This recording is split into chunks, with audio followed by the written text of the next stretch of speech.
Yo quisiera hacer algunas aclaraciones respecto a la sesión antepasada, que recuerden que en la sesión pasada eh, la dedicamos a otro aspecto, a puntualizar algunas cosas generales sobre Representación y concepto, ¿no? Sí. presentación y concepto que espero les hayan servido y sé que más adelante pues hay que volver con detenimiento sobre eso. Entonces, pues fue por las características mismas de la reunión que hicimos eso. Y bueno, que queden ahí como las observaciones, las notas, y más adelante, tanto en el estudio del prólogo de la fenomenología, en el grupo de los viernes, como en este grupo de los miércoles, después de que supuestamente acabemos este paseo por la fenomenología, eh, debemos abordar esa relación representación y concepto. Entonces, que eso que se hizo en la sesión pasada eh, se tenga presente. Sin embargo, de nuevo, se puede coger de nuevo, no importa, tomar de nuevo desde el principio. Pero entonces, quería hacer unas aclaraciones en relación con eh, la, la antepasada, para conectar con esto del curso. Eh, Uno, corregir, para eso sirven los videos, corregir algunos errores que uno a veces dice de memoria, algunas cosas, pero después se da cuenta que dice uno, uy, pero ¿cómo dije esto si esto no es así? Y además uno, Sí. sabiendo que no es así, pero en el momento de decirlo no cae en cuenta. Lo primero es que yo afirmé allí equivocadamente que la Sagrada Familia, el texto de Marx, era posterior, y lo dije así sin ningún problema, posterior a la ideología alemana. No, es anterior, es claramente anterior, y eso lo he sabido siempre, no sé por qué lo dije, pero que lo hubiera dicho no sería problema si no le hubiera agregado lo que dije enseguida, y es que eh, aquí eh, se trataría en ese texto de la ideología alemana de la Sagrada Familia, que como es un texto posterior al de la ideología alemana, como dije equivocadamente, entonces ya Marx estaría, por así decir, relativamente libre de la influencia de Feuerbach, y no es así. Como texto anterior a la ideología alemana y a las tesis sobre Feuerbach, en esta época de la ideología de la Sagrada Familia, Marx todavía está, dijésemos, muy sujeto a las tesis sobre Feuerbach. Entonces hay que hacer esa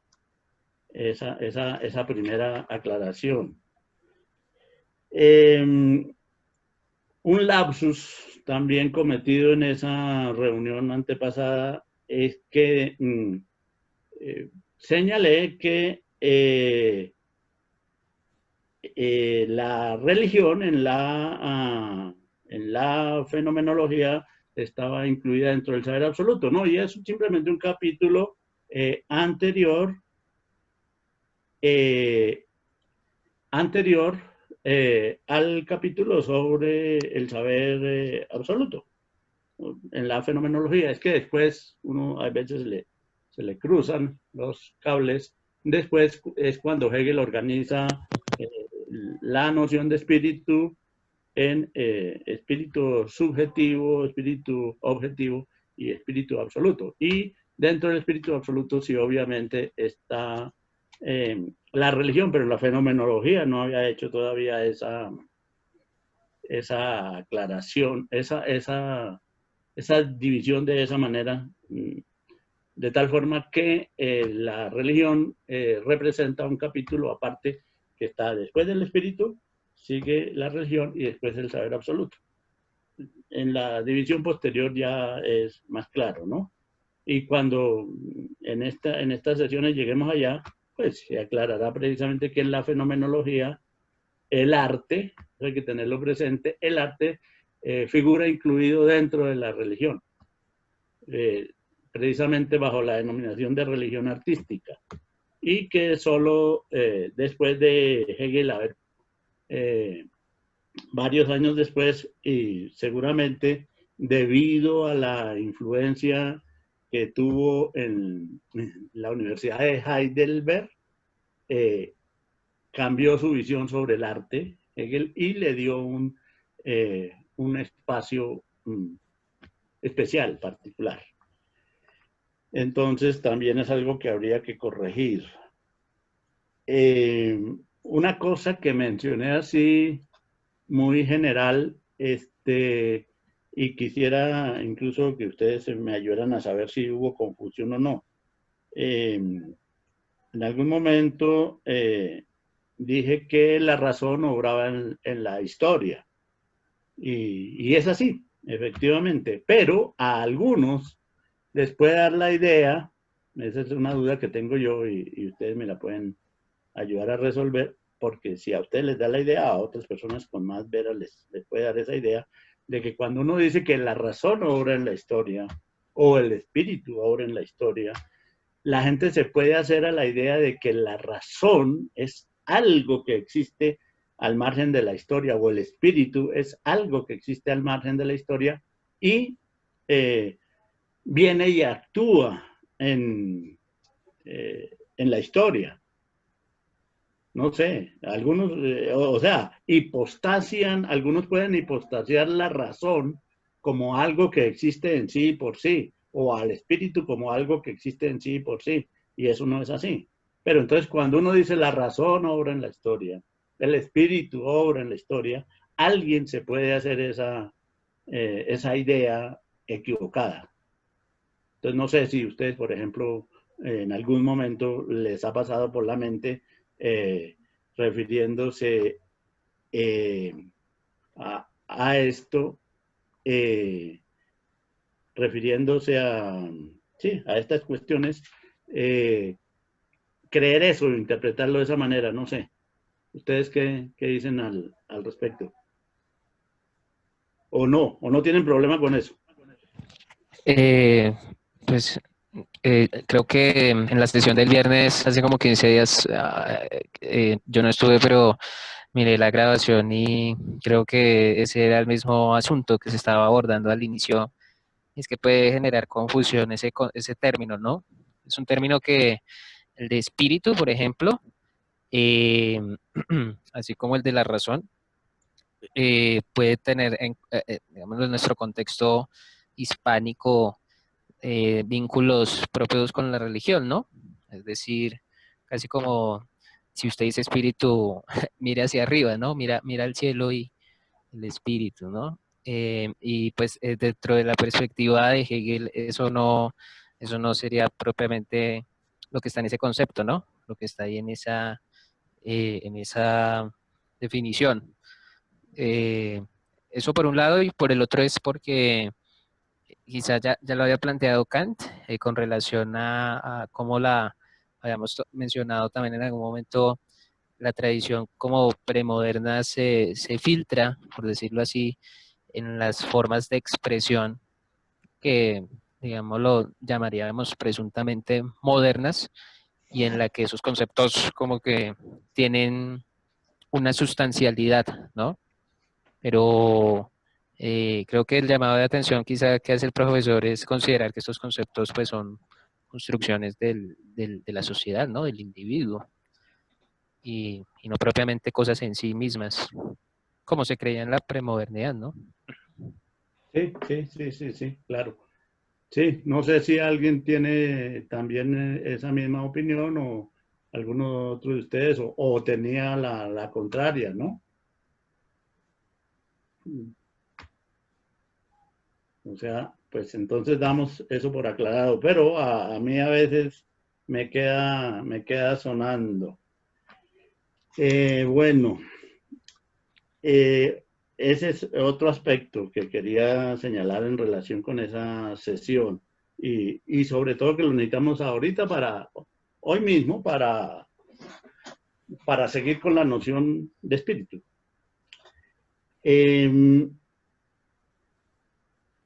Otra cuestión, bueno, pero no está la persona que hizo no pudo asistir hoy, la persona que hizo la pregunta en aquella ocasión, eh, acerca de la existencia de la conciencia occidental. De que si la conciencia era únicamente esta conciencia hegeliana era una conciencia que competía exclusivamente a Occidente y que qué pasaba con la herencia de Oriente. Entonces ahí tratamos en aquella ocasión de contestar a la pregunta diciendo pues que en principio sí se trataba de la conciencia vista desde la perspectiva occidental, pero que no se desconocían los aportes, en este caso de Oriente, y habíamos dado el ejemplo de precisamente la sustancia única espinosista. Habíamos señalado que esa noción, el mismo Hegel le reconoce y señala que es de origen oriental, pero que Spinoza la trata con las categorías propias del pensamiento occidental. Faltaría ahí agregar de paso también, y es que en realidad, pues, la filosofía como tal, ella misma, y la idea de una conciencia ligada a la libertad, era algo que solo podía originarse en Grecia, por las características, no porque los griegos fueran muy inteligentes, como decían algunos. En alguna época se decía, no, pues los griegos es porque eran más inteligentes que otros pueblos. Sí, sí, eran bastante inteligentes, pero no solamente a eso, ni fundamentalmente a eso, o es el surgimiento de la idea de libertad y de filosofía y de trabajo sobre el pensamiento, dijésemos, allí. Sino fundamentalmente, en alguna época se habló de milagro griego. Eso es interesante. Los primeros cristianos que tuvieron una relación con la filosofía y que se acercaron a la filosofía, pues en líneas generales mantuvieron dos posiciones, una contraria a la filosofía griega y otra fue proclive a esa filosofía griega. El cristianismo siempre ha estado escindido en esas dos tradiciones. Pero entonces los que eran proclives a integrar al pensamiento cristiano la filosofía griega llegaron al extremo de decir que así como Dios había escogido al pueblo de Israel para que Jesucristo pues naciera ahí, fuera el pueblo escogido, había antes hecho como como una aproximación preliminar y el Espíritu Divino había bajado también a Grecia y había estado pues de paseo por Grecia, por así decir. Entonces que eso les permitía hablar a algunos, y lo hicieron, de San Sócrates y San Platón, es decir, individuos que se acercaban al pensamiento cristiano antes del cristianismo, ¿no? Eso era, pues, daba risa, pero existía esa idea. bueno, otros le achacaban el surgimiento del pensamiento en Grecia al clima, a las condiciones geográficas, así que unas determinadas características, a una conjunción de características que haría que el pensamiento se hubiese revelado como filosofía ahí en Grecia. Y pues obviamente eso no tiene ningún asidero, ninguna de esas tesis. Es un problema histórico social. Entonces, y es precisamente alrededor del problema de la libertad. Y ese problema solo lo tuvieron los griegos. El único pueblo que vivió con esas características. Nunca fue capaz de unificarse. Siempre vivieron en conflicto. Siempre vivieron en lucha. No es casual que Heráclito hable de eso, del pólemos como el padre de todas las cosas. Entonces, las polis internamente como externamente, entre ellas vivían una disputa permanente y después, en las guerras, ustedes saben, las guerras eh, médicas tuvieron un problema con los bárbaros, que ellos llamaban así. Entonces, solo esas situaciones son las que van a permitir entender por qué surgió el pensamiento filosófico ahí y cómo está ligado a la libertad. Que eso es, o sea, es un problema de conocimiento solo en segunda instancia o si acaso concomitante, pero lo fundamental es el problema de la libertad, que es lo que Hegel vio con una absoluta claridad.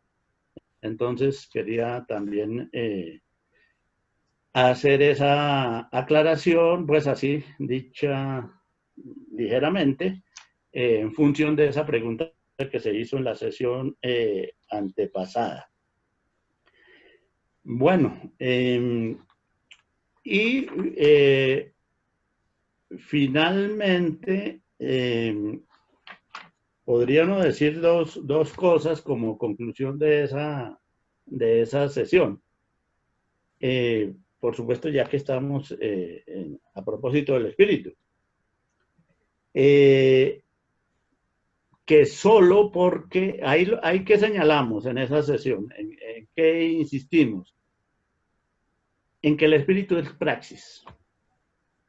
Esa es la tesis central que se pretende manejar. El espíritu es praxis. Entonces, al ser praxis,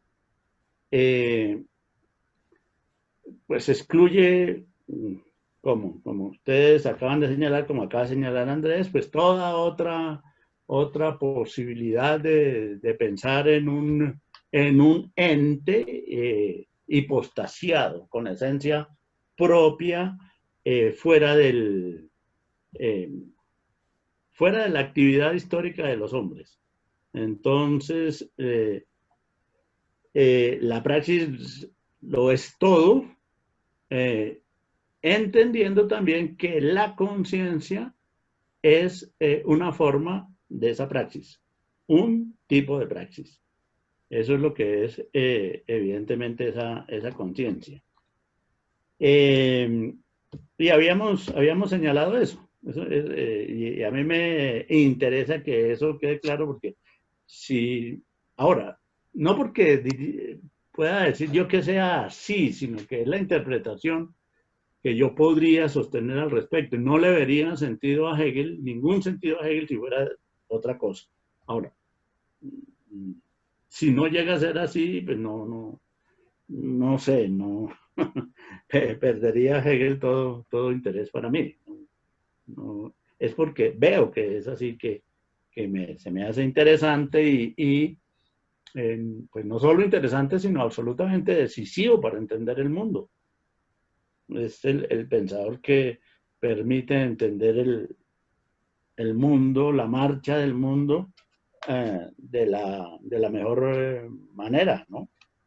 Pues mezclándolo con otros, por supuesto, con Spinoza, hacia atrás con Spinoza, hacia adelante un poco con Marx, pero es como el que de mejor manera logra presentar las cosas.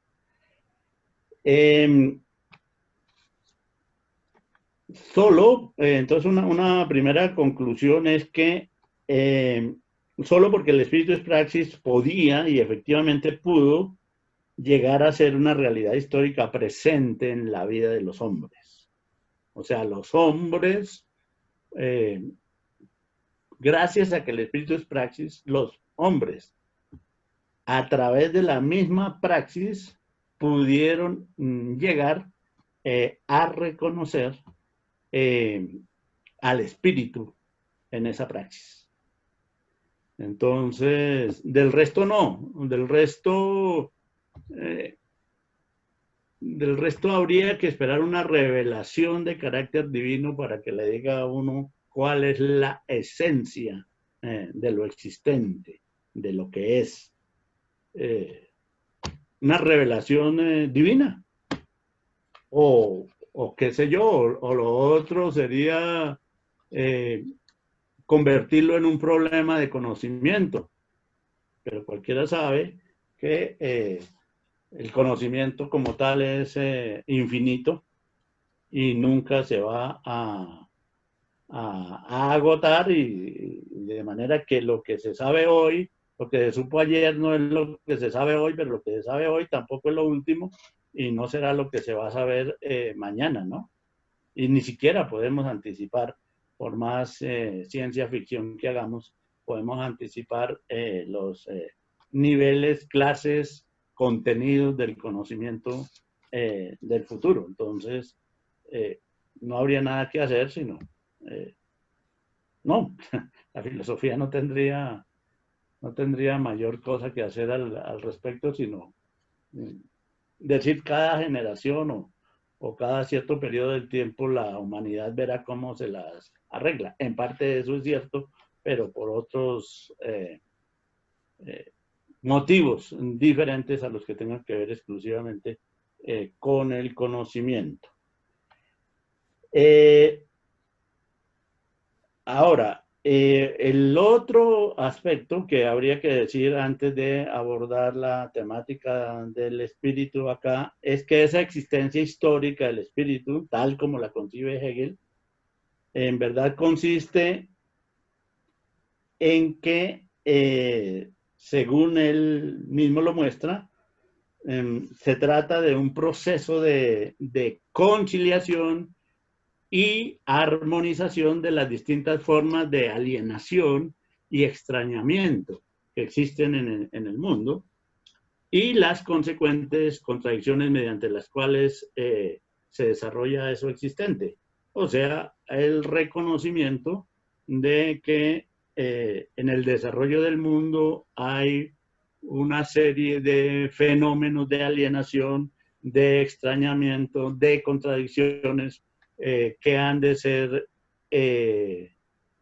superadas, que han de ser armonizadas, que han de ser corregidas, pero corregidas de esa manera, armonizándolas y superándolas. Y eso es lo que se va a ver en el capítulo del espíritu, este que vamos a abordar en el día de hoy, ¿no? Eso es. Al respecto yo agregué, y lo voy a señalar, no sé, únicamente de manera perversa o provocativa, como dice Guillermo, que hace a veces. Hoy venía yo con esa intención. Entonces, al respecto, quería señalar pues ya esa cuestión de carácter personal al respecto, también para que se entienda como a qué jugamos, que era uno de los propósitos iniciales en este curso cuando se comenzó a trabajarlo el año pasado de manera presencial. Y es lo siguiente. que yo también considero que creo en el espíritu, como diría, como se podría decir. Creería en el espíritu y consideraría, como Hegel, que este se funda, desarrolla y expresa en la praxis.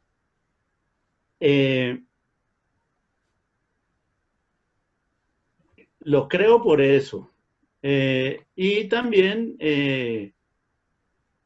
creo, por otro lado, en el origen terrenal del mismo,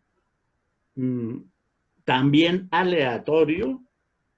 En Hegel sí pensaría que hay una noción de necesidad que preside la formación, la conformación de ese espíritu. Yo pensaría que no, que es completamente aleatorio. Frágil al mismo tiempo. No tendría pues todas ese optimismo hegeliano al respecto. Y pues estaría lejos de augurarle un futuro promisorio al mismo. Por el contrario, creería que actualmente ya no solo hiede a podrido, como decía Nietzsche. En eso sí, Nietzsche fue profético. En algún momento dijo, conociendo únicamente los periódicos como medios de comunicación, dijo Nietzsche, un siglo o 2 siglos más de periódicos y el espíritu olerá podrido. Entonces creo que era en ese como en otros casos, Nietzsche fue completamente profético. Pero yo no creería solamente eso, sino que ese espíritu en realidad no solamente huele a podrido, sino que ya está muerto. Y sigue funcionando, es como una especie de zombie. Así mientras Hegel es relativamente optimista, nosotros, pues yo sería más bien una especie de pesimista indiferente, ataráxico, sobre el destino del mundo. Hegel creyó con algo de razón y con la relativamente fundada esperanza que su época le proporcionaba, que comprender adecuadamente la realidad representaba o podía representar al mismo tiempo una cierta tranquilidad, ¿no? Tan necesaria, de otra parte, para el desenvolvimiento tanto social como individual de su vida burguesa y de la vida burguesa en general. Los jóvenes hegelianos más radicales, activos que Hegel y más ingenuos, desesperaron muy pronto de esta esperanza. Pero ni él, ni Hegel, ni los jóvenes hegelianos pudieron captar que comprender adecuadamente esa realidad. Cosa que dicho sea de paso,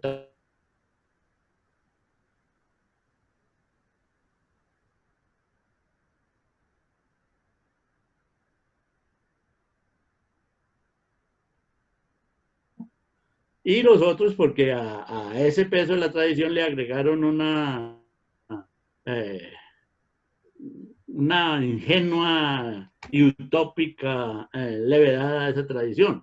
Eso sí no lo hizo Hegel, en eso Hegel estuvo ventaja. Y que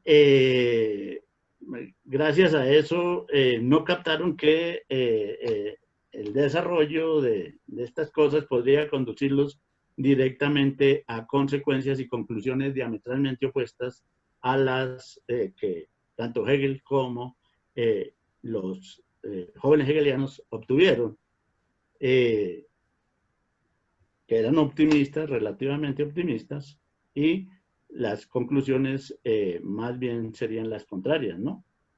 Que a partir del mismo Hegel y de sus propios planteamientos se puede llegar a tener más bien una claridad sobre el imperio de la nada y el absurdo. Esto es lo más anti-hegeliano que uno pueda decir, pero veo que Hegel es como el que le permite a uno, por ser el individuo que mejor explica las cosas, que mejor entiende las cosas, que mejor dice cómo son las cosas, es el que le permite a uno con mayor claridad entender esas cosas y poder obtener conclusiones contrarias a las de él. Ese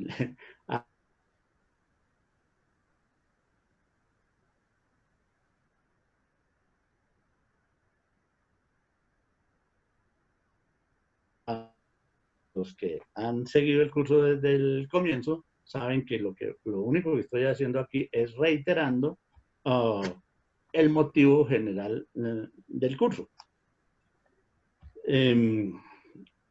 Y entonces aquí lo vuelvo a recalcar para no perder el horizonte del mismo.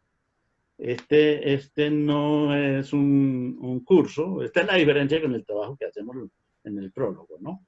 Este no era un curso para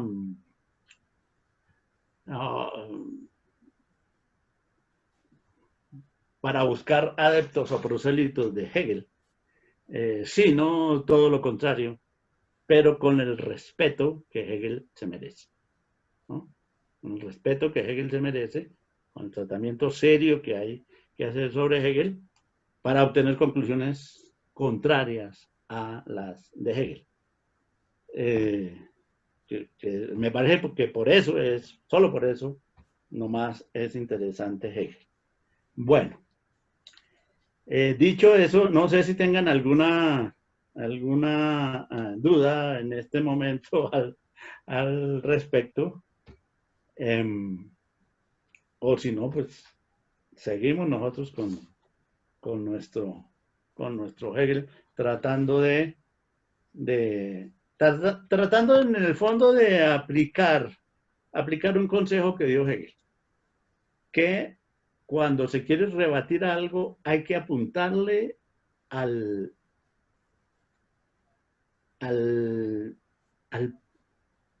¿cómo decimos? Al contenido fuerte del adversario. Que la idea no al débil, sino al fuerte. No buscar los puntos débiles. Eso dice Hegel, eso no tiene chiste, ¿no? Atacar a alguien en sus puntos débiles no tiene chiste. Si se trata de atacar a alguien, hay que atacarlo en sus puntos fuertes. Eso también lo recomendaba Gutiérrez Girardot en el seminario que hicimos con él a propósito de eso, del prólogo de la fenomenología. Porque ahí lo va a señalar Hegel. No tiene ningún chiste atacar a alguien en sus puntos débiles, que todo el mundo los tiene. Entonces es como si pudiera uno meterse por ahí, debiera meterse por ahí para atacar a alguien. Eso no tiene gracia. Se trata es de ir a aquellos puntos donde el individuo es más fuerte. El problema es que Hegel es fuerte en casi todo, ¿no? Absolutamente en todo es una cosa muy, muy seria. Pues sí, no sé si tengan alguna pregunta al respecto. ¿Qué dicen ustedes mientras yo miro aquí? Porque ya les digo, yo no puedo caminar y mascar chicle al mismo tiempo. Entonces me toca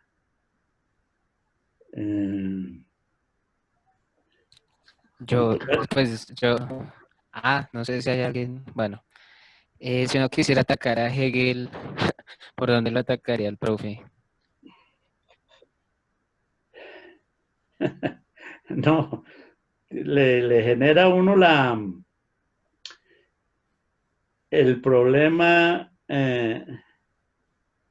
de que habría que buscar, que eso es lo que estamos tratando de hacer acá, buscar el lado más fuerte de él, y a mí me parece que es esa noción de espíritu, pero como praxis, ¿no? Es decir, alguien que diga que la noción de espíritu es la más importante en Hegel, y luego diga que eso es idealismo puro, y que eso es una hipóstasis, y que eso es...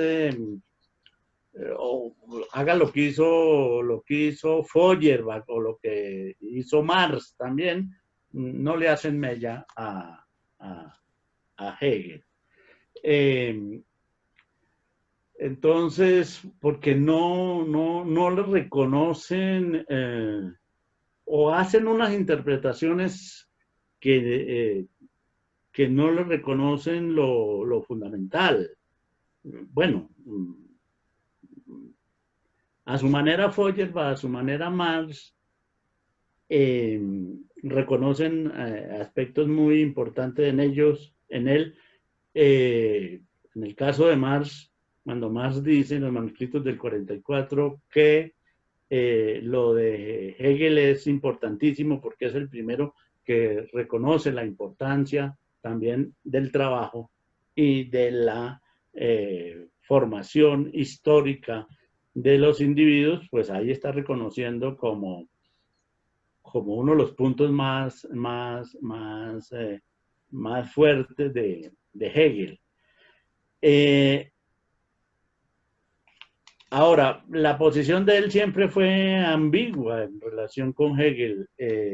Pasó de bandazos, de unos ataques a veces hasta gratuitos, ¿no? Como uno puede ver en la miseria de la filosofía, hasta en otros periodos asumir procedimientos y concepciones hegelianas para desarrollar Marx su propio pensamiento. Entonces, no vería yo que esos serían los puntos para atacar precisamente a Hegel, porque sigue estando ahí presente. Tampoco lo del Estado, ¿no? Tampoco sus concepciones del Estado, que algunos la miran como pues acomodado a su tiempo y demás. Pero como dijo Henri Lefebvre, un filósofo francés que escribió un texto que yo les he recomendado a ustedes, interesante, Hegel, Marx y Nietzsche, mientras haya estados, Hegel tiene razón. Y no se ve que los estados estén próximos a desaparecer. No se ve la desaparición a la vuelta de la esquina de los estados, pues con este proceso de globalización y demás, pues puede orientarse un poco hacia allá. Pero, qué sé yo, pues sería el estado de las multinacionales manejando el mundo, etcétera. No sé. No lo veremos nosotros. No creo que lo vayamos a ver nosotros. Siempre vamos, por el contrario, bueno, eso podría ser como el canto del cisne. Uno ve pues la idea de cerrar fronteras, de cosas así como el muro de Tron y demás, pero está lejos de la de la constitución una de una desaparición de los estados. Sí, está lejos. Y mientras tanto, Hegel va a tener razón. Es lo que dice Lefebvre, ¿no? Mostrando precisamente que tanto Marx como Nietzsche son enemigos del Estado. Pretenden acabar con el Estado por razones distintas, pero no se ve a corto plazo. Yo pensaría que la forma pues, no sé, cambiando de perspectiva, un poco en la línea de los filósofos helenísticos, por eso considero que son tan importantes. Alguien que termine dándole la razón a Hegel, porque tiene razón, pero diciendo, y a pesar de que tenga razón, no que no tiene razón, sino que a pesar de que tiene razón, no importa que la tenga, porque la vida es otra cosa. ¿Sí? O sea, la vida es muy, muy, muy diferente a lo que se puede pensar desde la perspectiva del espíritu hegeliano. O sea, es un planteamiento que solo lo tienen los helenísticos, bueno, dentro de la tradición occidental, pero que por supuesto en otras tradiciones sí se puede recoger parte de eso. Entonces, no importa que tenga razón, sería como decirle, tienes razón y qué, ¿no? No decirle, no tienes razón, sino lo contrario, tienes razón y qué. Es un poco eso. El aceptar, es decir, esta posición ya Hegel la vio, ya Hegel la conoció en los filósofos helenísticos y la conoció en algunas de las formas racionales de la modernidad. Y por supuesto la desechó, porque el mundo no funciona así como los filósofos helenísticos. Si todos hubiéramos seguido a Epicuro o a los estoicos o a los escépticos o sobre todo a los cínicos, el mundo no sería lo que es, ¿no? El mundo sería otra cosa completamente distinta, pero no se podía seguirlos a ellos porque el mundo funciona por otro lado. El espíritu, el espíritu no solo es, hay un texto de Jason que habla del narcisismo de lo absoluto. Y se me hace clave esa cuestión. El narcisismo de lo absoluto. Pero el espíritu no solamente es narcisista en cuanto que es obra del hombre, sino que es absolutamente dominante, eh, implacable, avasallante. Entonces, la idea es como reconocer ese narcisismo, ese dominio, ese avasallamiento, y que cada cual piense su vida eh, en ese marco y mande al espíritu al carajo. Eso no se puede hacer, pero hay que intentarlo. O sea, aquí adoptamos la misma posición un poco al revés de la de Heidegger. No se puede saltar sobre la propia sombra, pero hay que intentarlo. Aquí diríamos, no se puede eh, superar y dejar de lado el espíritu. Pues eso es dejar la praxis. Es imposible. Eso ya no se puede. Además ya es muy tarde. O sea, ya el capitalismo se tiró el planeta. Esto es apenas cuestión de unos años, de unas décadas, de poco tiempo. Esto ya está perdido. Es o sea, ya es muy tarde. Si se pudiera arreglar, ya es demasiado tarde. Entonces, ahí lo que vendría es el asumir otra posición frente a ese desastre. Eh, Antes era para los griegos de la época helenística, el problema fue el desastre de la polis. ¿Sí? Ahora no estamos ante el desastre de la polis, estamos ante el desastre del mundo. Entonces la situación es análoga, pero mucho más compleja. No sé, yo decía en alguna sesión de estas que a propósito de Aristóteles llamaba la atención que Aristóteles no se hubiera percatado de las consecuencias de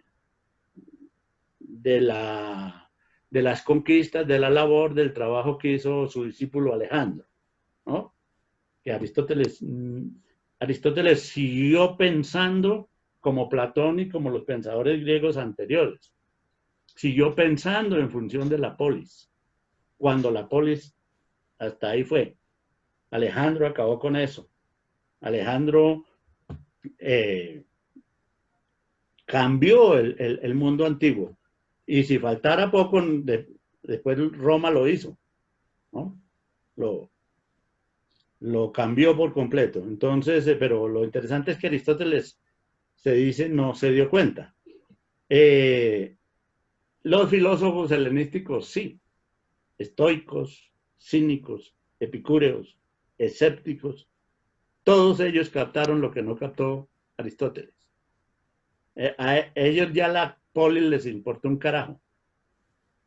Ahí surgió un individualismo muy, muy interesante. Todos estos filósofos son individualistas. Aristóteles sigue escribiendo una política. Ahora, nosotros estamos más de acuerdo, pues es que ese es el peso de la tradición, el peso del cristianismo, estamos más de acuerdo con Aristóteles que con los helenísticos. ¿Pero es por qué? Porque el mundo se desarrolló por otro lado y porque lo que pensaban los helenísticos no tiene posibilidades de estructurarse de la manera como se estructuró el resto del mundo. Entonces no, pero ellos captaron ese momento de disolución y de crisis de la polis, que solo quedó para el recuerdo, ¿no? Entonces yo diría que ahora lo que está en peligro no es, y está en disolución, no es la polis, es el mundo. Entonces se necesitan unos nuevos cínicos, unos nuevos estoicos, unos nuevos epicúreos. Por eso decía yo que el pensador ideal sería Epicuro, lector de Hegel. Haciendo una paráfrasis de un texto de Cioran, donde dice que Hegel no es más que Heráclito, lector de Kant. Y sí, que tiene toda la razón. Hegel no es más que un Heráclito que ha leído Kant. Entonces, yo digo, necesitamos un Epicuro que haya leído a Hegel. Y también señalé, ya está en estas sesiones de este año, señalé que el que estuvo a punto de hacerlo fue Marx. Porque Marx se dedicó, para llevarle la contraria a Hegel, se dedicó a trabajar a Epicuro. Pero era tanto el peso es tanto el peso del pensamiento hegeliano que arruinó en Marx esa posibilidad, y el hegelianismo de Marx le impidió ser ese Epicuro. Porque Marx lo que hace en el fondo no es más que desarrollar a su manera, introduciendo conceptos absolutamente fundamentales, el espíritu objetivo de Hegel. Porque Marx se da cuenta que es en explicar ese espíritu objetivo, que es el que vamos a mirar, que no hemos podido entrar, ese espíritu objetivo de Hegel, pero explicarlo con unos parámetros completamente distintos a los hegelianos. Pero se trata de explicar ese espíritu objetivo. Entonces, eso es Marx, y lo logra hacer, y en ese sentido lo hace a la altura de Hegel, y en algunos casos superando evidentemente a Hegel. ¿Por qué? Porque fíjense lo que acabamos de decir, el espíritu es la praxis. ¿Sí? ¿Quién explica mejor esa praxis contemporánea que Marx? La característica es que Marx explica esa praxis que ha descubierto Hegel, que ha mostrado Hegel, es Marx quien la explica mejor, ¿no? Introduciendo una serie de consideraciones que Hegel por muchas razones no podía tener a la vista, y por su dirección general también de su pensamiento. Marx sí lo hace. Esa es la importancia, esa es la brillantez, esa es la pertinencia de Marx. Claro, alguien que se quede en Hegel y no siga con Marx, se quedó por la mitad del camino. Sobre todo a propósito de la comprensión del desarrollo de la praxis Eso es absolutamente claro.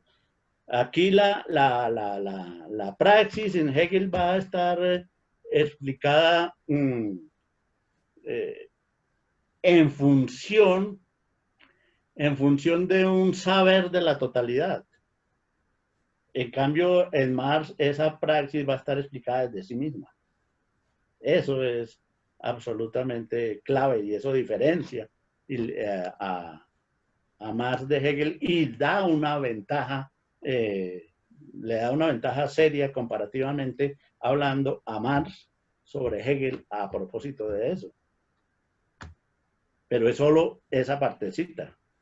Pero si comparamos a Marx con la totalidad del pensamiento de Hegel, pues no tiene nada que hacer Marx.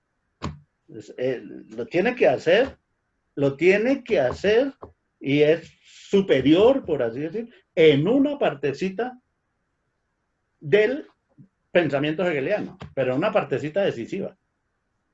Es que esta demora de decir, mire, Hegel es el que descubre que lo fundamental en el hombre es la praxis. Eso no es Marx, es Hegel. Y el que descubre eso. Pero la mejor explicación de esa praxis la tiene Marx. Ahora, el dato es que en relación con el trabajo a propósito de la conciencia y a propósito de la totalidad, Hegel es inmensamente superior a Marx. Entonces uno tiene que reconocer dónde Marx es superior a Hegel, dónde Hegel es superior a Marx. Pero no se puede. Este mundo no se entiende sin Hegel y sin Marx. Eso es definitivo. Hay que tenerlo ahí presente. Pero bueno, es a propósito de la conciencia. Incluso en algunas cosas Marx es un retroceso frente a Hegel. Claramente retrocesos. Pero en otras cosas son unos avances absolutamente decisivos, ¿no? El problema es cómo la gente calibra lo uno y lo otro. Y el otro problema es que, pues que tiene que meterse con Hegel para darse cuenta, efectivamente, esa relación ahí con Marx. Pero aún así, si Hegel y Marx tuviesen razón, aún así eso no sirve de nada. Esa es la otra, porque es que, y eso sin acudir allá a posiciones de los existencialistas, de ciertos lloriqueos existencialistas y demás, no, tomándolo mejor en serio. Entonces, es eso, ¿no? El asunto es bien complejo. Entonces, si alguien, por ejemplo, a propósito de la interpretación de que el espíritu es praxis, uno podría decir, no, pues la atacamos por el lado de Marx, pero nos lleva a otra sin salida. Sobre todo pero no es tanto el problema de Marx, es el problema del mundo mismo, ¿no? Lo que dijo Nietzsche, que es el nihilismo. El nihilismo, y Nietzsche se anticipó a mostrar claramente qué características tenía ese nihilismo. Y ese nihilismo no es superable ni con Hegel ni con Marx. Es otra cosa. Ni con Nietzsche, por supuesto, ¿no? Tampoco. O sea, estamos en una situación más grave, más crítica que la que tuvieron los filósofos helenísticos y más compleja y creería yo insoluble en términos generales. Entonces ¿qué se hace? Que en eso es un maestro Epicuro. ¿qué se hace con la vida en una situación de esta? Porque es que lo que importa, en últimas, es la vida de cada uno en particular. ¿Mm? Y otra cosa. Entonces, no sé, es complicado. Diría no, el asunto a Hegel no es que haya que atacarlo. No, no creo que haya que atacarlo. Hay que tratar de entenderlo. Hay que entenderlo. Pero no atacarlo. ¿Para qué? Es decir, no. Eh, no tiene ningún sentido. Lo mismo con Marx. La gente, a pesar de que es cierto que la filosofía siempre se hace contra alguien, ¿sí? La filosofía no se hace en el aire, la filosofía se hace a partir de alguien y normalmente contra alguien. Pues eso tampoco es que sea, como dijésemos, una especie de programa. Profe, una preguntita. Sí, vaya haciendo que mientras prendo la luz. Bueno. ¿Qué tal, Andrés? ¿Bien o no? ¿Cómo va todo? ¿Qué manito? ¿Todo bien? ¿Qué hace? Bien. Pensé que Profe, una estaba pregunta. dormido.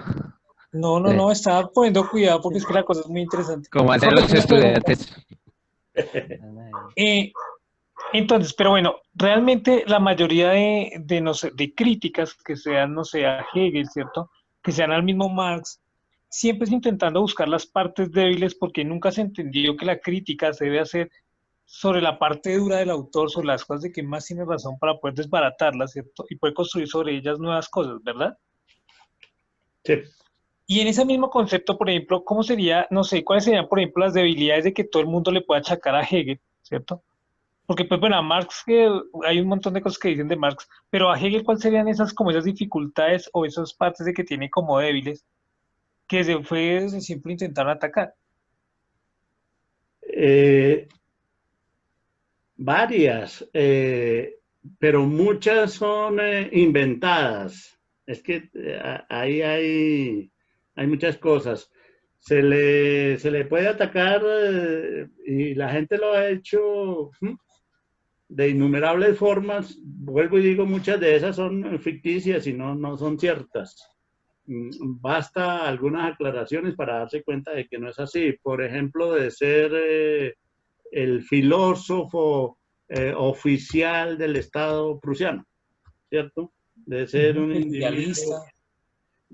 individuo, que estaba, dijésemos, vendido al Estado y era el que defendía ese Estado. Esa era una crítica que ya para muchos, incluso Schopenhauer, que lo detestaba por el solo hecho de ser el profesor oficial de mayor éxito, el que estaba en Berlín detentando la cátedra más importante. Entonces lo veían proclive pues a esas posiciones y lo atacaban. Por ahí lo han atacado. Lo han atacado, digamos, de Feuerbach, porque veía en él una teología cristiana disfrazada. O sea, era simplemente un individuo que lo que había hecho era transponer a terminología filosófica la teología cristiana y haber pues sido muy hábil en ese proceso y estar completamente equivocado, ¿no? En haber hecho las cosas al revés. Esa es toda la crítica de Feuerbach a Hegel. Los jóvenes hegelianos, desde distintas perspectivas también, desde querer justificar también la situación existente, ignorar que en principio, ignorar que su propia filosofía podía servir para extraer de ella otros principios para la acción y negarse a aceptar esas circunstancias, esa situación. También lo atacaban por ahí. ¿Qué más? Popper lo ataca por el lado de que está defendiendo una sociedad autoritaria, cerrada. Ahí sí coloca Marx al mismo lado de Hegel. Platón, Hegel y Marx serían los enemigos de una sociedad abierta, en el fondo de una sociedad liberal, democrática. Ahora, otros aspectos que uno podría considerar serían los de que era idealista, ¿cierto? Se trata de un idealista que no atiende a los fundamentos materialistas de la existencia, de la relación, y ahí sí tiene mucho que ver cierto marxismo, de la relación entre el ser social y la conciencia social, de anteponer de manera idealista una conciencia a una realidad histórica y social, a no aceptar ese principio materialista como base fundamental. Por ahí lo atacan otros. Sí, así que yo vea, esos son como los más frecuentes. Hasta Schopenhauer, que es un simple charlatán, ¿no? Así, en esos términos, que lo debían amarrar casi. Ese tipo hay que sacarlo de allá un día de estos. Si encontrara un segundito.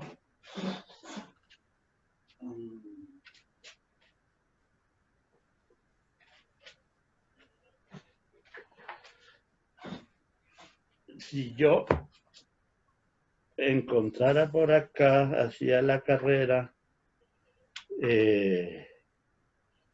la manera como Schopenhauer habla de Hegel, es para divertirse uno.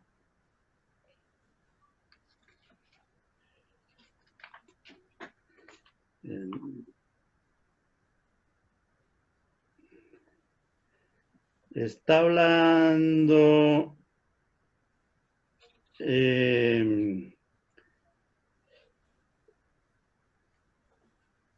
Schopenhauer de Hegel acá.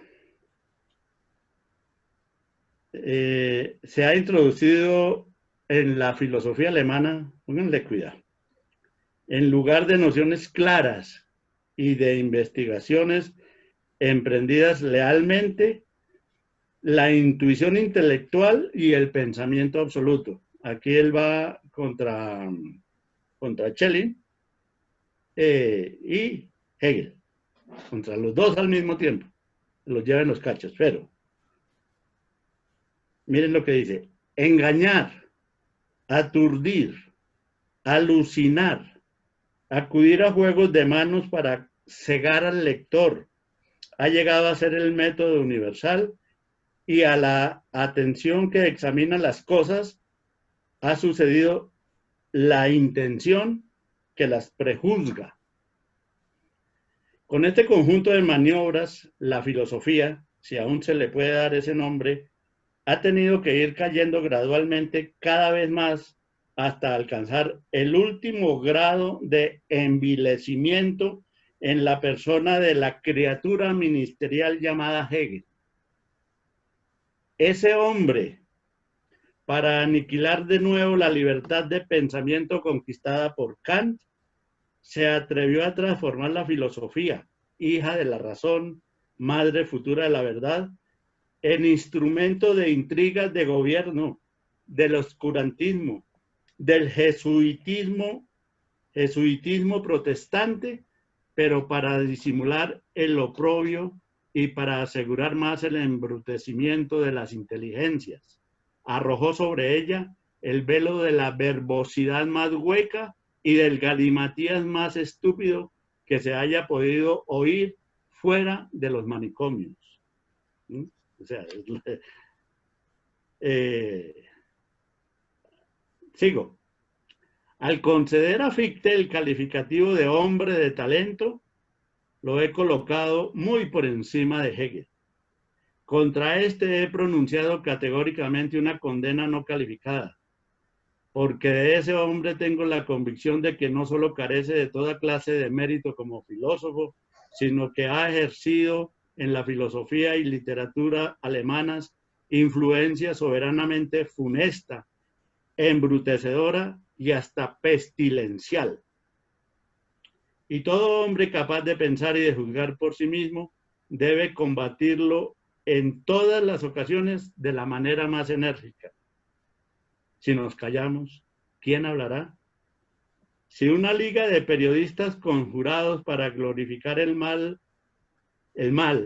profesores a sueldo del hegelianismo y gentes graduadas sin cátedra y muertos de hambre que quieren ser profesores, proclaman a la faz del mundo, sin tregua ni descanso, que ese cerebro vulgar, pero extraordinario en charlatanismo, es el mayor filósofo del mundo, no debemos hacerles caso, tanto más cuanto que la grosera premeditación de esos viles manejos acaba por hacerse evidente hasta a los espíritus menos ejercitados.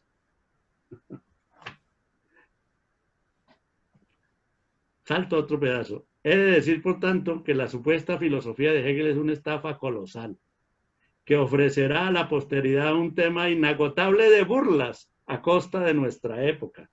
Una pseudofilosofía que paraliza todas las fuerzas del ingenio, que ahoga todo pensar verdadero y que por medio de audaces abusos del lenguaje emplea la verbosidad más vana y sin sentido ni ideas y además embrutecedora, como lo demuestran sus resultados, sin principios ni consecuencias, que no demuestran ni explican nada, sin originalidad, simple parodia del realismo y del espinosismo.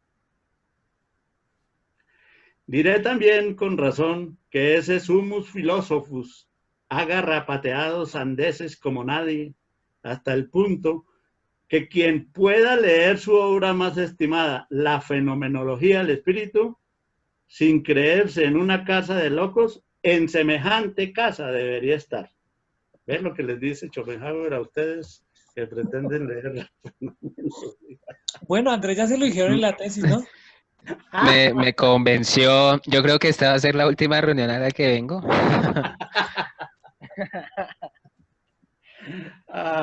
Pero bueno. Pero no se ve propiamente un ataque conceptual, sino mucho más como a la persona, ¿no? Es decir, más visceral, ¿no? bueno, O sea, como más de sentir. más visceral, más como ad hominem, ¿sí? Como contra la persona. Claro. Sí. Eso es. Profe, ¿cómo se llama el texto que estaba leyendo? Profe, ¿cómo se llama el texto? Sí, está... No, te lo dejo de tarea para que lo busquen, para que con eso se den a Schopenhauer. Uy, no, profe, ¿sabe que ahora todo es virtual y rápido? Profe, va a castigar con Schopenhauer, no sé. Es un texto sobre la libertad que tiene Schopenhauer. Aquí hay... Sí, es una de las...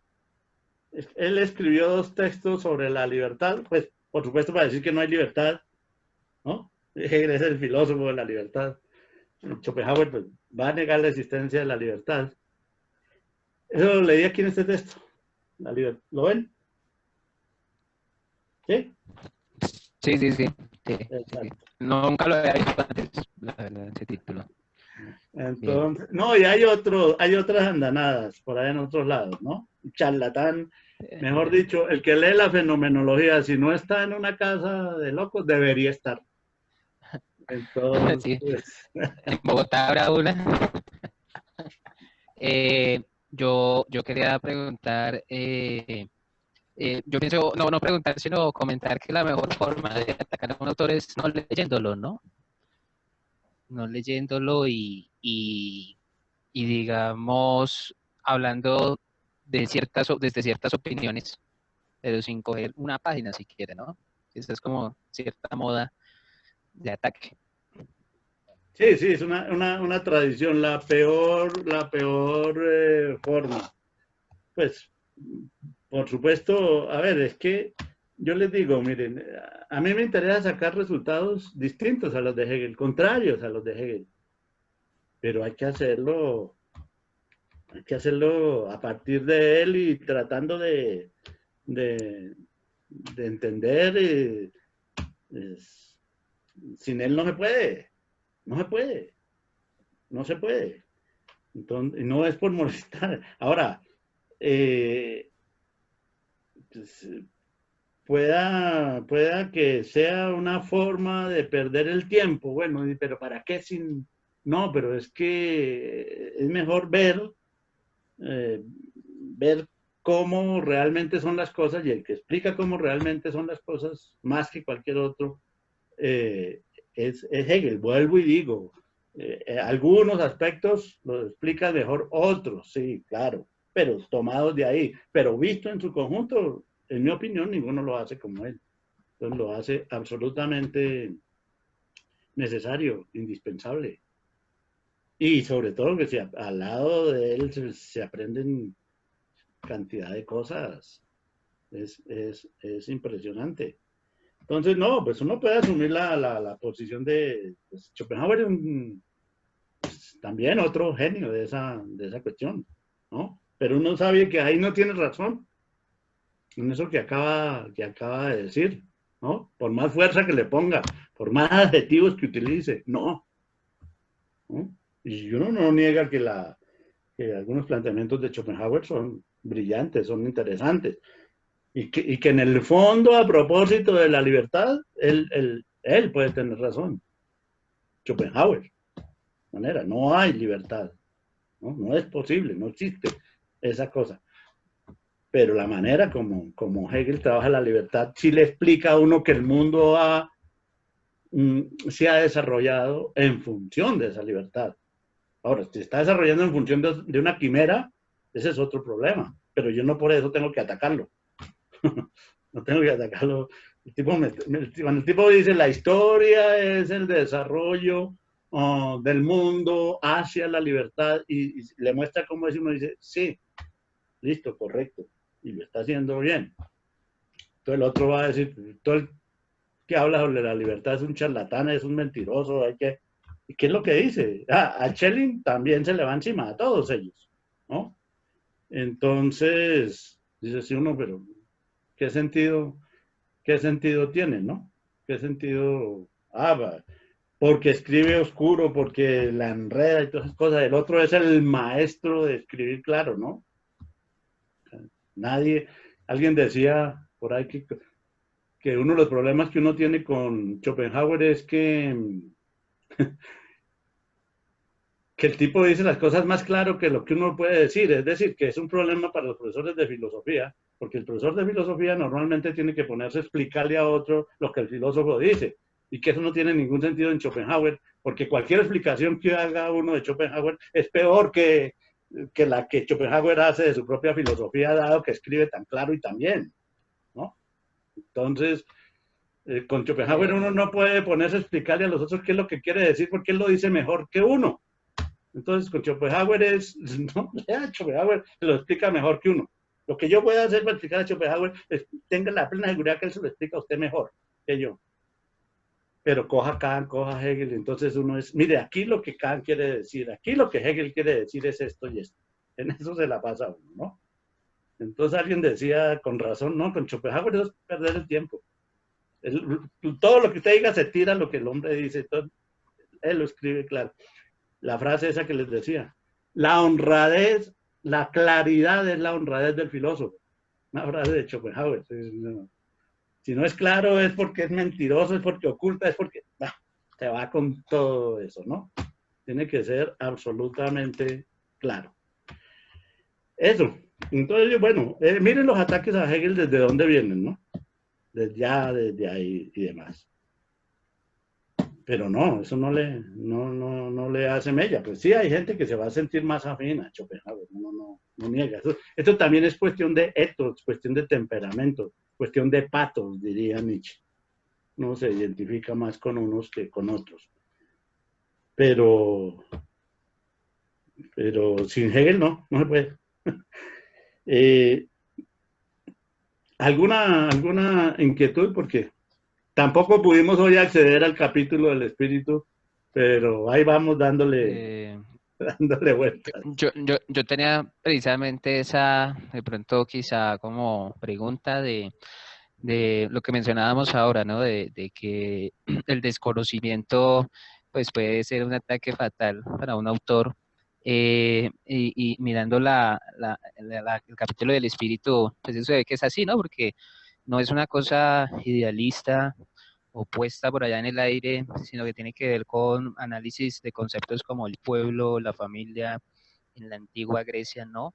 El Esto es una estudio belleza. también, el estudio de lo que tiene que ver también con la ilustración, como ese fenómeno que creo que es como un siglo atrás de él, o es un movimiento, no sé, no estoy seguro, o que también se esté desarrollando en su propia época, pero es como mostrar ese conflicto que va a tener frente a la religión, digámoslo, frente al estatuto que la misma tuvo en la Edad Media, cómo se da esa fuerte oposición entre razón y fe, y ya propiamente el análisis de lo que es el Estado moderno, ¿no? El Estado contemporáneo.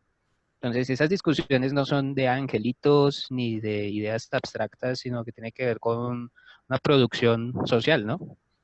Claro. Entonces, pues sí, yo quisiera saber es por qué Hegel se va como por esa vía de análisis, de estudio, si esa podría ser, si se quiere, una primera versión de lo que después va a ser el materialismo histórico. Esa es como mi pregunta, profe. Es que, dijésemos, habría que mirarla al revés, retrospectivamente. El marxismo, el materialismo y estas visiones, y ese materialismo histórico, precisamente con esa denominación, no materialismo a secas, sino un materialismo histórico, son posibles gracias a Hegel. Él es el que hace posible que después la gente pueda pensar como llegó a pensar Marx y como llegó a formular de nuevo esa visión, ese papel central de la historia, ese papel central de la praxis, la consideración elevada que tiene Hegel del trabajo, la idea misma de la conciencia, no solo ni fundamentalmente como algo relativo al conocimiento, sino como algo que tiene que está encauzado en función de la libertad. Todo eso es Hegel. O sea, Hegel da para que aparezca después de él todas esas otras tendencias. Lo que pasa es que hay, ¿cómo dijésemos? Límites. Límites que son los límites de su tiempo. Digamos, cuál es en mi opinión, lo que hace Hegel, por ejemplo, en la filosofía del derecho, pues él va a plantear una cuestión que todavía algunos siguen defendiendo. ¿Qué es la sociedad sino lo llama ahí un sistema de necesidades donde distintos sectores de las sociedades se enfrentan, ¿cierto? Se enfrentan los gremios, se enfrentan los estamentos en esa sociedad. Esa es la sociedad moderna, la sociedad del capitalismo, ¿no? Con una prelación fundamental del individuo, el papel central del individuo, ¿no? Que es lo que Hegel va a desarrollar en este capítulo del espíritu, mostrando cómo la presencia incipiente de ese individuo en el mundo griego lleva a la disolución de las polis, la disolución interior, porque el exterior, ya dijimos, es obra de Alejandro. Cómo después se va configurando en el mundo romano, cómo el cristianismo es absolutamente decisivo para esa afirmación del individuo. cómo finalmente, y bueno, y todo el desarrollo de la ilustración, de la cultura, pero cómo finalmente va a ser la propia moral de los individuos la que asuma, o sea, Kant, la que tiene que asumir esa, ese papel central en el mundo moderno, con esa autonomía del individuo que va a ser determinante para este mundo moderno, para el capitalismo, etcétera. Pero cómo los distintos intereses chocan en el interior de la sociedad. Y Hegel dice, pues la única salida es que haya una forma de gobierno monárquico, ilustrado, una familia que esté fuera de las luchas, de las distintas facciones que se encuentran en la sociedad, para que ponga orden, ordene. Ahora, pues también para eso sirve el Parlamento, para que allí la gente resuelva las diferencias propias de la sociedad de una manera civilizada, no violenta. Pues se necesita un Estado que controle eso, que maneje eso. La idea de la burocracia como individuos que sacrifican sus propios intereses en función de la idea general del Estado y del bienestar del Estado. Bueno, eso es Hegel. Contra todo esto se va a ir Marx ya desde muy joven, ya desde los manuscritos del 43, Marx va a estar precisamente en contra de esto. ¿Cuál es la gran diferencia?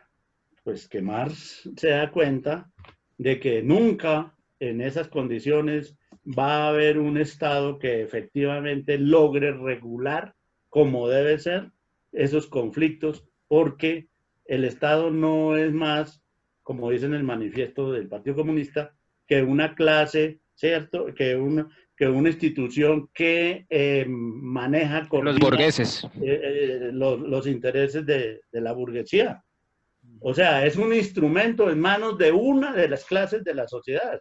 Esa visión de las clases, que es fundamental, es la que no tiene desarrollada Hegel, aunque la pudo haber intuido, ¿cierto? Él se queda en los conflictos entre estamentos y entre gremios, pero no se da cuenta que el problema es de clases sociales, y eso sí lo hace evidentemente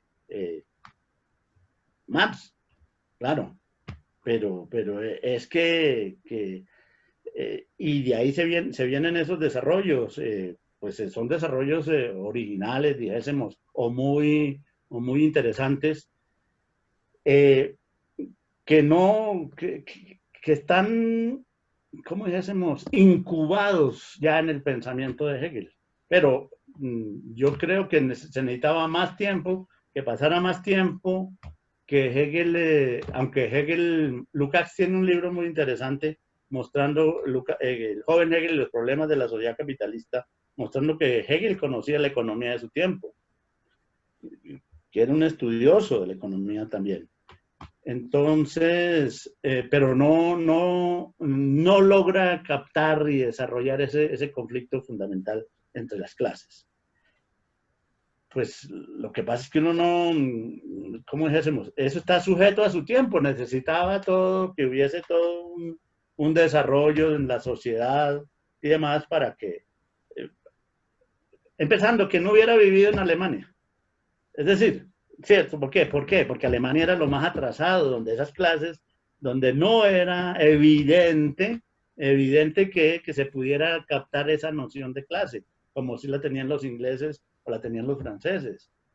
El hecho de que Marx, con toda esa formación hegeliana, después haya estado en Francia, estado en Inglaterra, pues eso le permitió a Marx captar unas cosas que Hegel en su encierro de atraso social, productivo, no estaba en condiciones de captar, aunque estuviese enterado de lo que estaba pasando en los otros lados.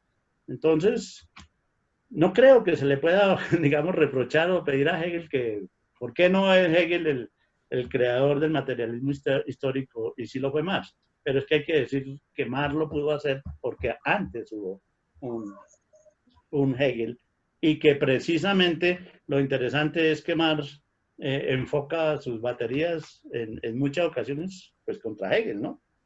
Durante un tiempo, pero ya después ve Marx que la pelea no es con Hegel, la pelea es con el espíritu objetivo, o sea, con la realidad que está ahí, y ese objetivo, ese espíritu objetivo no se mueve en función de los meros comportamientos éticos, sino se mueve en función de la producción y alrededor de las clases sociales. Es un nuevo enfoque del espíritu objetivo lo que hace Marx.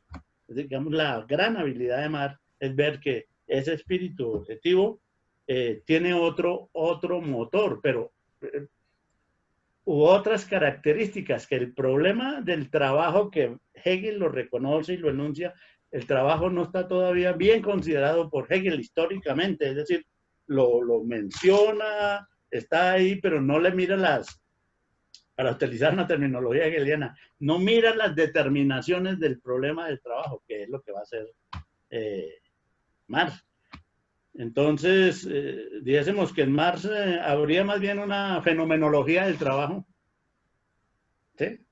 Que es lo que él va a analizar, en vez de una fenomenología del espíritu en general.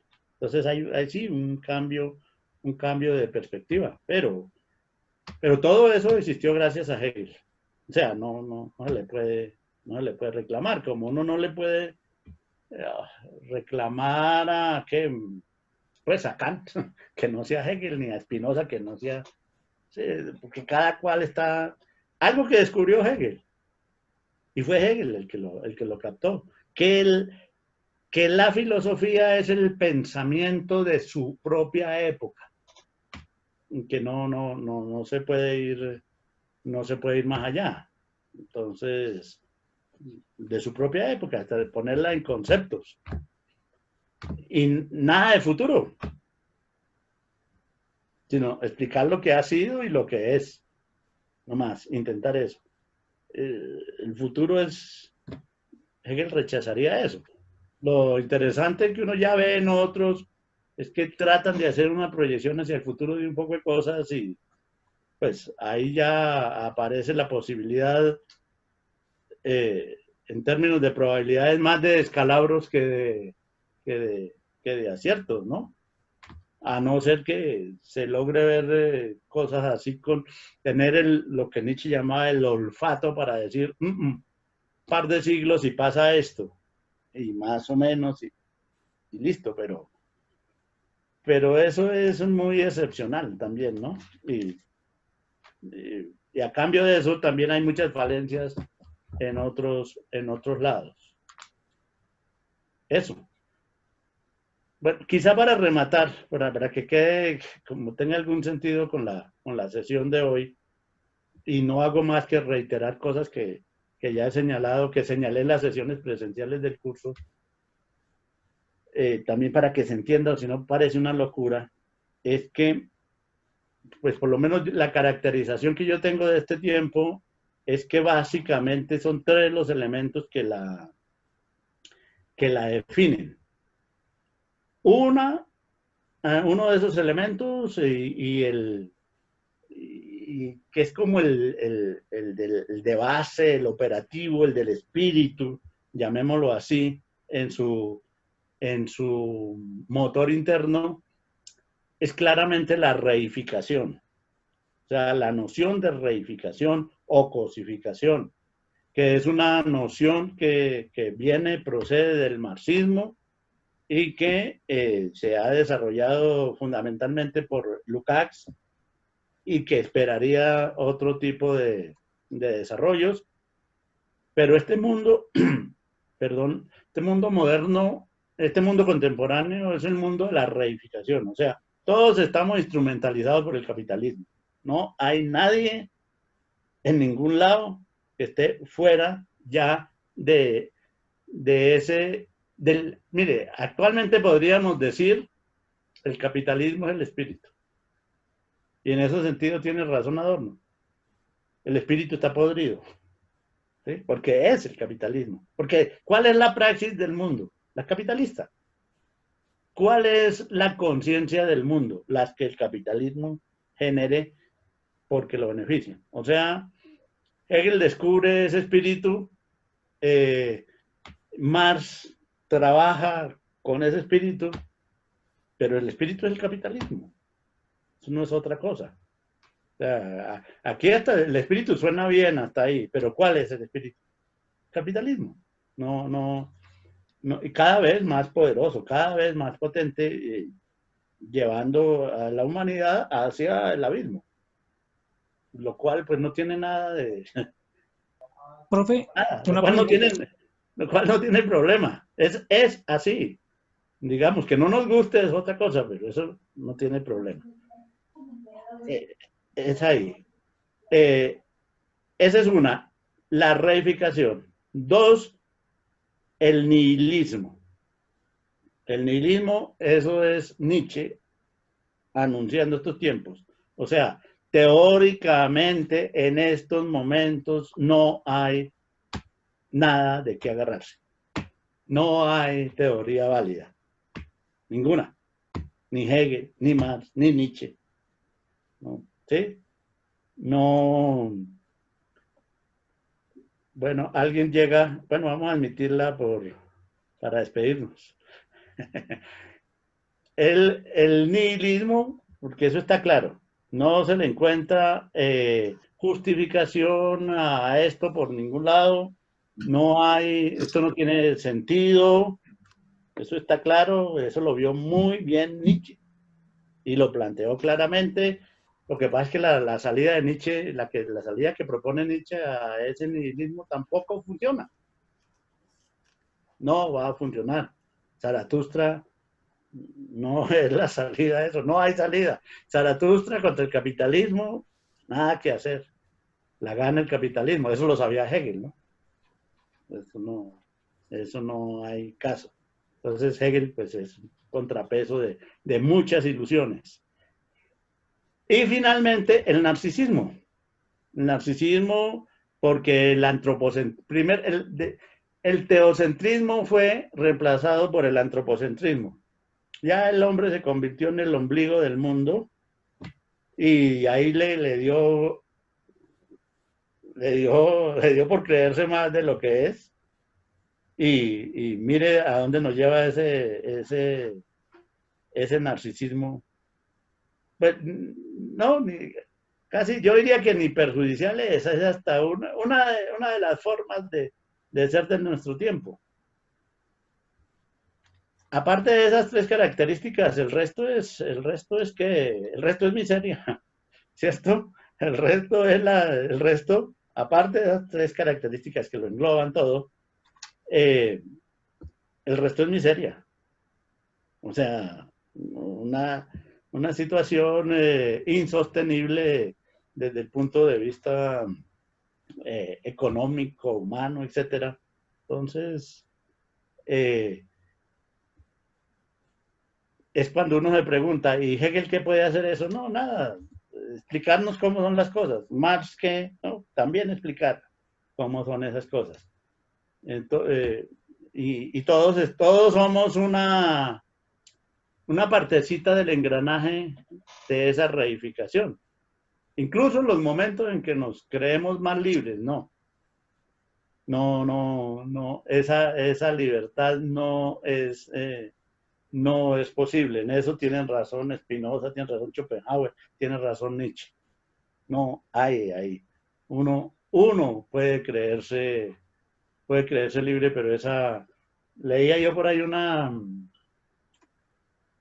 alguna estudiante, no sé si está aquí, tal vez, no sé, mandaba una frasecita de Schopenhauer diciendo precisamente uno solamente es libre cuando está solo, y ni aun eso, ¿no? Y de manera que al que no le gusta la soledad es porque no le gusta la libertad, dice Schopenhauer, me mando gallo.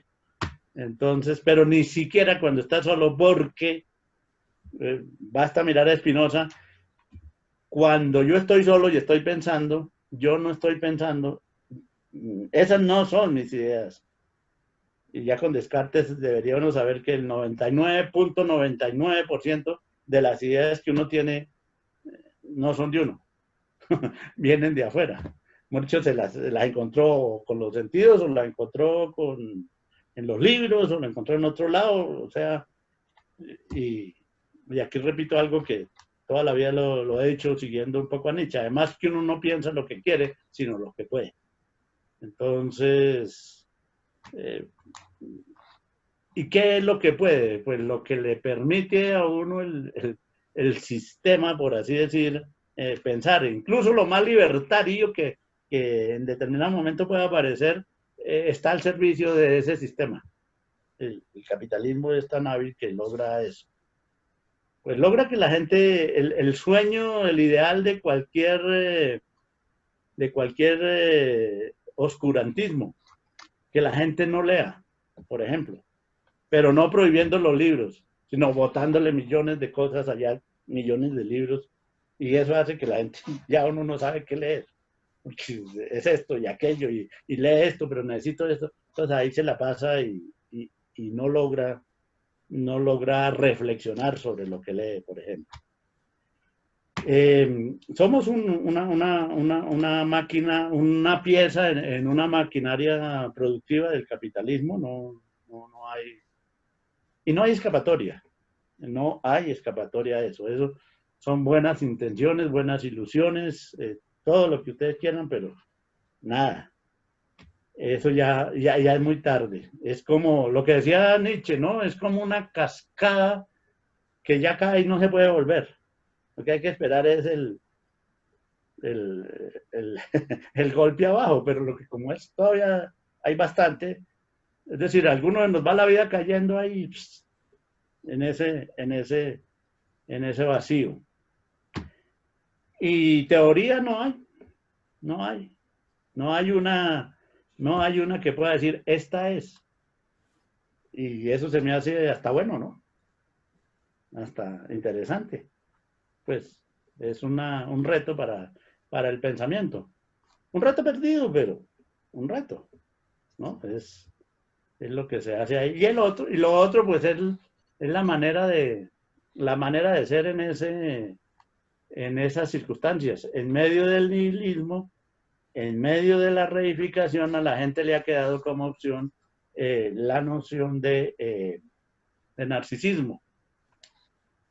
Bueno, hay otra carreta por ahí al lado que yo la llamo la carreta del etos esencial, pero ese es otro cuento aparte. Entonces, no sé, si no hay una pregunta, dejemos aquí hoy. Y mírense el capítulo del espíritu de la fenomenología para estas sesiones. Y en el Creo que Eduardo iba a hacer una pregunta. ¿Sí? ¿Quién?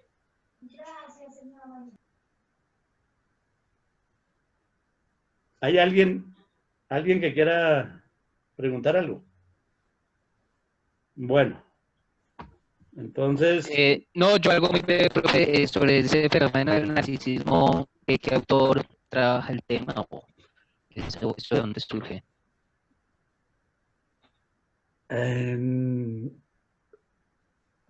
A ver, tengo un libro cuyo autor no me acuerdo en este momento, pero en la próxima sesión le podría señalar de un gringo. Pero ¿ustedes conocen a Jason? ¿Fred Jackson? ¿Jason?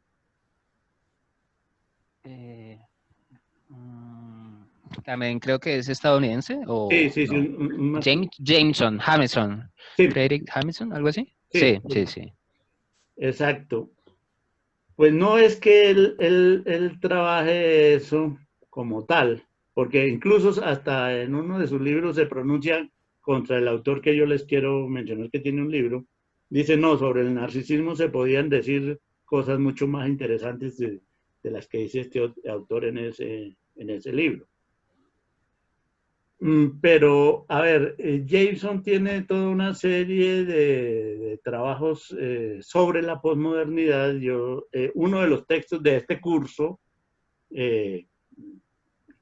dado en el programa, que por lo que hemos venido trabajando en los últimos tiempos, es el del posmodernismo como lógica cultural del capitalismo avanzado. ¿Conocen ese librito? El posmodernismo como lógica cultural del capitalismo avanzado. Ese es un capítulo de otro, el desarrollo de un capítulo de otro libro que tiene, que se llama Teoría de la Posmodernidad. Jason trabaja muy bien, me parece a mí, desde una perspectiva, pues, relativamente marxista, que pretende ser marxista. Todos estos fenómenos de la posmodernidad, por ejemplo, el papel de los grupos sociales, ¿no? Y Jason muestra cómo todos esos grupos son pretendidos reemplazos de las clases sociales. O sea, los grupos étnicos, los grupos de género, los grupos de distintas tendencias. ¿Cómo es el mecanismo del funcionamiento en la posmodernidad de todos estos sectores? Cómo todo eso en el fondo es el pretendido reemplazar las clases sociales. Y lo único que podría medio funcionar, pero yo creo que ya tampoco, serían las clases sociales, como clases sociales, pero no. Entonces la gente ya se agrupa en distintos sectores, pero cada sector ya no, son como los gremios antiguos, pero todavía más problemáticos, ¿no? Los gremios que son los... Ciclistas, veganos, Sí, cristianos, feministas, ¿Cómo se etcétera, forma etcétera. todo eso? Y esa es la dinámica de la posmodernidad.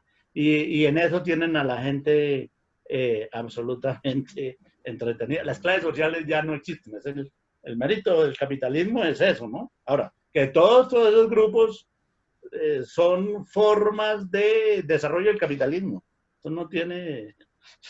Están al servicio de eso. Por más verborrea que le echen contra el capitalismo, todos están en esa lógica, ¿no?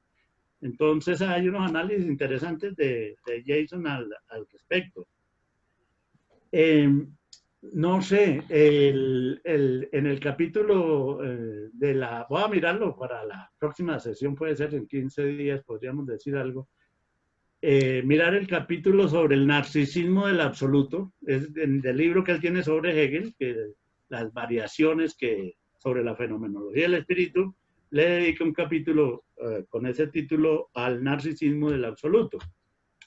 Entonces, pues, qué sé yo, ese narcisismo está por ser trabajado de una manera mejor que la que el gringo del cual les digo existe el libro, lo tiene, ¿no? Tiene el libro.